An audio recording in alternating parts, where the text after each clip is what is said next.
வயலோ வயலோ வயலோ செழிக்க வாழ்வு தந்தானே, வயலோ வாழ்வு தந்தானே. அட பொன்னா விளையோ பூமிக்கு நல்ல விவரம் தந்தானே, உழவனின் உறவா வந்தானே.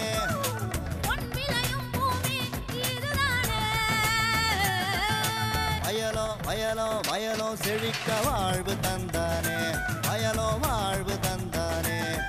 அட பொன்னா விளையோ பூமிக்கு நல்ல விவரம் தந்தானே, உழவனின் உறவா வந்தானே.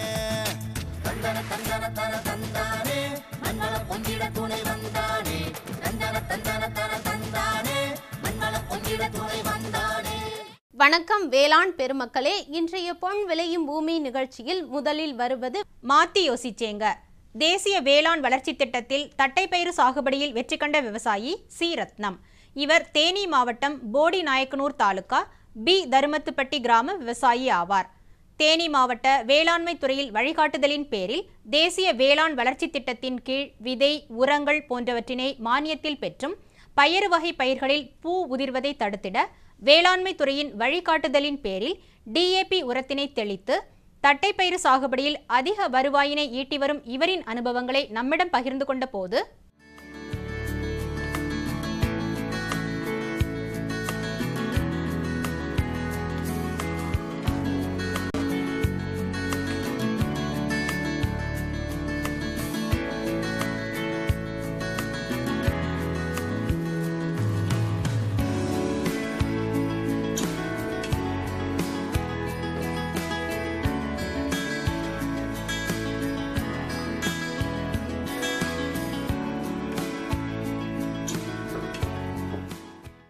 எனக்கு 3 ஏக்கர் நிலம் இருக்கிறது, மானாவாரி நிலம் இருக்கிறது.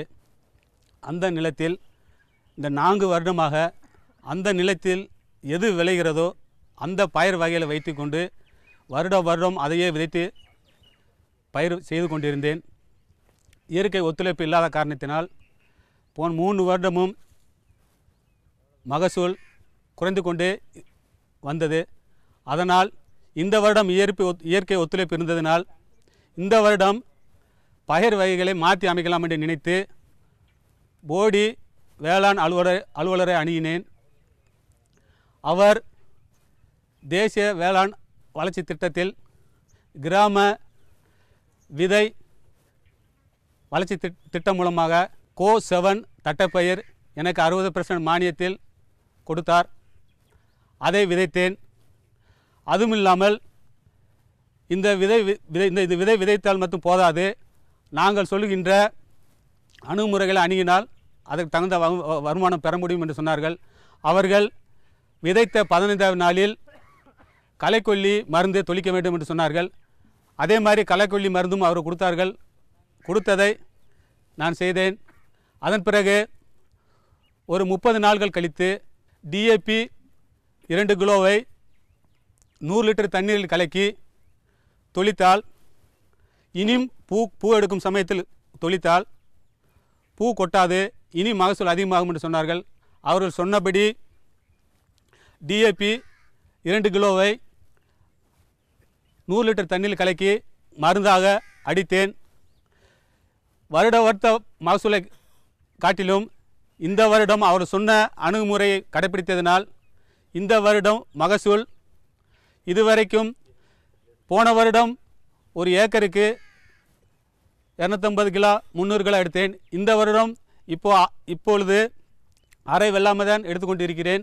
இப்பொழுது 300 கிலோ வந்துவிட்டது. இனி போக போக இனி 300 கிலோ வரும் என்று எதிர்பார்க்கிறேன். நான் விதைத்த தேதி புரட்டாசி மாதம் 14ஆம் தேதி வைத்தேன். இதனுடைய அறுவடை நாள் 2 மாதம், அதாவது 60 நாளிலிருந்து 70 நாட்கள் வரைக்கும் இதனுடைய காலமாகும். மேலும் விவரம் பெற விவசாயி சி ரத்னம் அவர்களை 09159232374 என்ற கைபேசி எண்ணில் தொடர்பு கொள்ளலாம். காளான் ஒரு முக்கிய உணவுப் பொருளாக கருதப்படுகிறது. காளானில் விட்டமின், தாது உப்புக்கள், இரும்பு சத்துக்கள் அதிகம் காணப்படுகிறது. காளானில் பால் காளான், சிப்பி காளான் என வகைப்படுத்தப்படுகிறது. காளான் வளர்ப்பில் மாணவர்களை ஊக்குவிக்கும் வகையில் கன்னியாகுமரி மாவட்டம் பேச்சிப்பாறை தோட்டக்கலை ஆராய்ச்சி நிலையத்தில் காளான் வளர்ப்பு குறித்து பயிற்றுவிக்கப்படுகிறது. இதில் பயின்ற மாணவர்கள் அனுபவம் குறித்து கன்னியாகுமரி மாவட்டம் பேச்சிப்பாறை தோட்டக்கலை ஆராய்ச்சி நிலைய தோட்டக்கலை வேளாண் பட்டய படிப்பு 2ஆம் ஆண்டு மாணவி டி. சுகப்பிரியா அவர்கள் தரும் விளக்கத்தினை காணலாம்.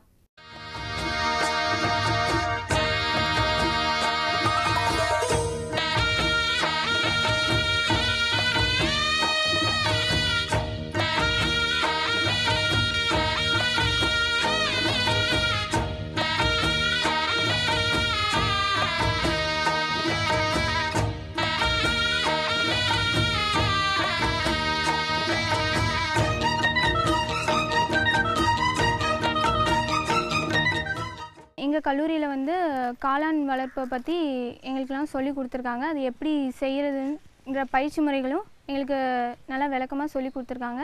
காளான்கள்லேயே பார்த்திங்கன்னா நிறைய வகைகள் இருக்குது. அதில் வந்து சாப்பிடக்கூடியது சாப்பிடக்கூடாதுன்னு இருக்குது. இது பார்த்திங்கன்னா நச்சு காளான். இந்த மாதிரி காளான்கள்லாம் நம்ம சாப்பிட்றத வந்து அவாய்ட் பண்ணும். ஏன்னா இதில் ரொம்ப விஷத்தன்மை இருக்கிறதுனால இதை சாப்பிடக்கூடாது. அதனால் பாதுகாப்பான உணவாக இருக்கணுன்றதுனால காளான் வளர்ப்பு முறையை வந்து எங்கள் கல்லூரியில் சொல்லி கொடுக்குறாங்க. இது வந்து உணவுக்காக தயாரிக்கிற காளான் வகைகள். இங்கே வந்து பால் காளான், சிப்பி காளான் 2 வகையான காளான்கள் வந்து வளர்க்குறோம். இதுக்கு செய்ய தேவையான பொருட்கள் என்னென்னா தரமான காளான் விதைகள். இது வந்து தோட்டக்கலை இல்லைன்னா வேளாண்மை கல்லூரியில் தான் இந்த மாதிரி விதைகள்லாம் கிடைக்கும். ஒரு பாக்கெட் வந்து 30 ரூபா. இதில் வந்து 250லேருந்து 300 கிராம் வரைக்கும் விதைகள் இருக்கும். வேறு இது செய்ய தேவையான மூலப்பொருள் வந்து வைக்கோல். நல்லா சுத்தமாக அறுவடை பண்ண வைக்கோலை வந்து இதுக்கு யூஸ் பண்ணுறோம். இதை வந்து பதப்படுத்தி தான் நம்ம இதை யூஸ் பண்ணணும். இது பதப்படுத்துறதுக்கான முறைகள் என்னென்னா, நல்லா கொதிக்கிற தண்ணியில் வந்து ஆவி வர்ற வரைக்கும் நல்லா அதை அவிச்சிட்டு அதை வந்து நிழல்ல உலர்த்தணும். எந்த அளவுக்கு உலர்த்தணும்னா, கையில் எடுத்து பார்க்கும்போது அதில் வந்து தண்ணி வடியாத அளவுக்கு, ஆனால் ஈரப்பதம் உணர்கிற அளவுக்கு அதை வந்து பதப்படுத்தி அதை இந்த மாதிரியான வைக்கோலை தான் நம்ம வந்து காளான் பெட்டுக்கு வந்து நம்ம யூஸ் பண்ணுறோம். இதுக்கு வந்து இந்த மாதிரியான பாலித்தீன் கவரில் தான் நம்ம இந்த பெட் யூஸ் பண்ணுறோம். இதோட அளவு வந்து 2 அடிக்கு 1 அடி இருக்கணும்.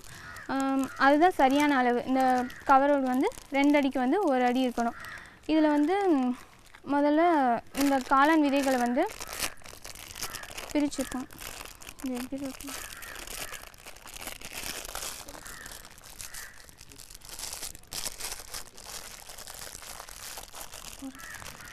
இந்த விதைகளை வந்து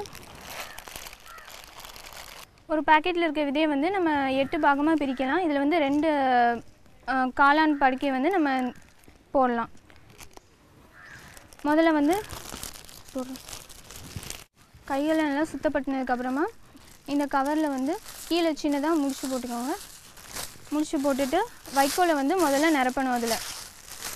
முதல்ல கீழே போடும்போது இது வந்து ஒரு 5 சென்டிமீட்டர் வரைக்கும் உள்ள ஹைட்டில் வந்து நம்ம போடுறோம். வச்சுட்டு இது மேலே வந்து ஒரு இதுலேருந்து காளான் விதைகள் எடுத்து மேலே தூவணும். காளான் விதைகளை போட்டதுக்கப்புறம் இதே மாதிரி இன்னொரு அடுக்கு வைக்கோல் எடுத்து அது மேலே இதே மாதிரி வைக்கிறோம். இந்த மாதிரி ஃபுல்லாக போட்டு முடிச்சுட்டு இது வந்து நல்லா டைட்டாக கெட்டிடும். இந்த கவரை இந்த மாதிரி நல்லா டைட்டாக கெட்டிட்டு அதுக்கப்புறம் இதில் வந்து காற்று போகிறதுக்காக 4-5 ஹோல்ஸ் வந்து போடுறோம்.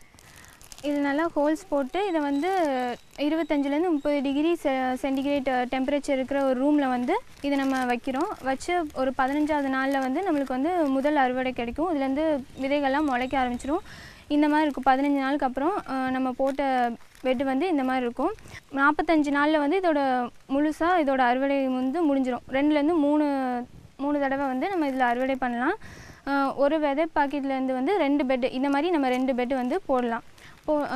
அதில் வந்து 500 கிராம் விதையை நம்ம யூஸ் பண்ணுறோன்னா நமக்கு கிடைக்கிற அந்த ஈல்டு வந்து 500 கிராமுக்கு அதிகமாக நம்மளுக்கு வந்து கிடைக்கும்.